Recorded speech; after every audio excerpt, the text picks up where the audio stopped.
ऐसा मनुष्य नहीं है जिसकी कमर नहीं कसूंगा। यशायाह नबी की पुस्तक में लिखा हुआ है, कोई भी ऐसा मनुष्य नहीं है जिसको यीशु मसीह को जानता हो या नहीं जानता हो, उसको कोई फर्क नहीं पड़ता है। वो बोलता है कि मैं सभी की कमर को कसूंगा। हालेलुया। तो इसका मतलब हमें जाने और ना जाने की कोई जरूरत नहीं है।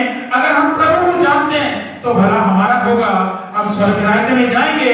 अगर हम नहीं जानते हुए भी नहीं जानने की कोशिश करते हैं तो उसके लिए एक जगह बना हुआ है। वो जगह कहां पर है? नरक।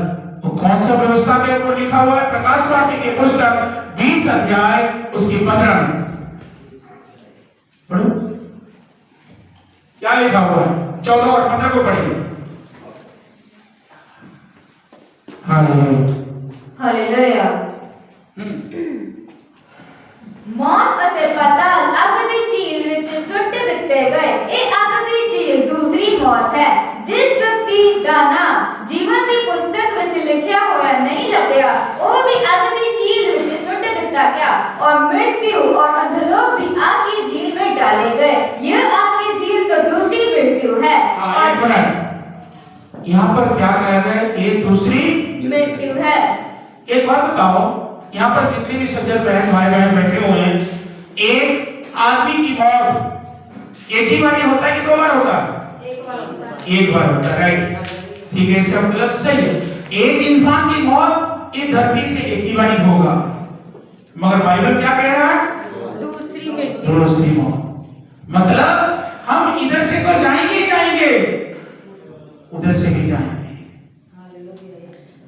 ये गलतफहमी में मत रहना।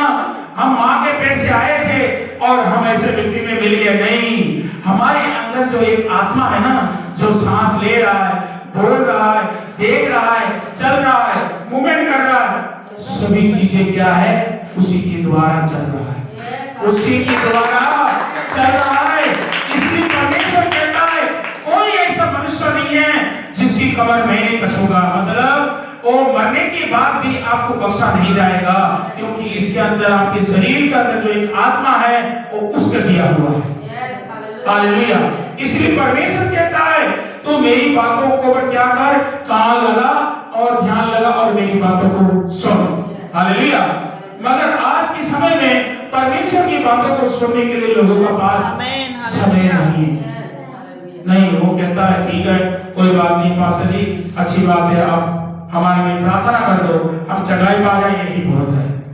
लोग चंगाई पा जाते हैं, चंगाई पाने के बाद क्या करता है? तू कौन और मैं कौन? हालेलुया। तो हम सिर्फ एक क्या करना है? सुनने वाला ना बने, हमारे साथ सुनने के साथ साथ हम करने वाले और विश्वास योग्य भी बनना बहुत जरूरी है। विश्वास को हम कैसे पैदा करें? कोई कहेंगे विश्वास कैसे पैदा हो सकता है? प्रार्थना नहीं, वचन के सुनने के द्वारा, अमल करने के द्वारा। जब तक आप सुनोगे नहीं, चमत्कार को देखोगे नहीं, तो विश्वास कैसे पैदा होगा? Yes hallelujah. अभी जितने भी यहाँ बारे में माता बुजुर्ग जितने भी बैठा है, मैं इधर से कोई फेंक के तो नहीं मार रहा हूँ कि आपको लग रहा है, लग रहा है क्या? मैं कुछ जितनी वाणी इधर से निकल रहा है वो आपके कान के अंदर जा रहा है। इसका मतलब आप सुन रहे हो। तो सुनने से क्या होता है?